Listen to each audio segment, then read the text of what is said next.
একটি পরিত্যক্ত লাইটকে চার্জিং ফ্যানেও রূপান্তরিত করা যায়। দেখুন এই যে এই লাইটটা একদম পরিত্যক্ত জায়গায় ফেলেছিল, লাইটটা প্রথমে কুড়ে নিয়ে আসা হলো, তারপরে এই যে লাইটটাকে সুন্দরভাবে পরিষ্কার করে নিচ্ছি। দেখুন এই যে ব্রাশের মাধ্যমে লাইটটা আস্তে আস্তে সমস্ত মালামাল খুলে ফেলবো।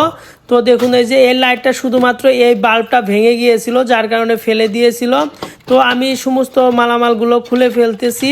তো এই সার্কিটগুলো সুন্দরভাবে পরিষ্কার করে নিচ্ছি, যাতে করে সার্কিটে কোনো প্রকার ময়লা না থাকে।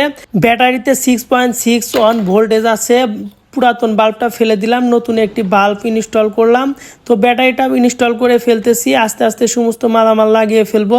ভাবলাম প্রচুর গরম পড়েছে, তাই একটি পিভিসি পাইপের মাধ্যমে সুন্দরভাবে সকেটিং সিস্টেম করে এই লাইটটার সাথে লাগিয়ে দেব। এটা কিন্তু চার্জার ফ্যান হিসাবেও কাজ করবে। তো দেখুন এই যে মোটামুটি লাগানো শেষ। পিভিসি বা ইলেকট্রিক্যাল টেপ লাগিয়ে দিচ্ছি, যাতে করে লুকটা একটু সুন্দর লাগে। তো দেখুন এই যে টেপ লাগানো শেষ, এটা কিন্তু সুন্দর বাতাস দিচ্ছে এবং লাইটটাও কিন্তু জ্বলতেছে। ভিডিও ভালো লাগলে অবশ্যই লাইক কমেন্ট শেয়ার করে দিবেন। ধন্যবাদ।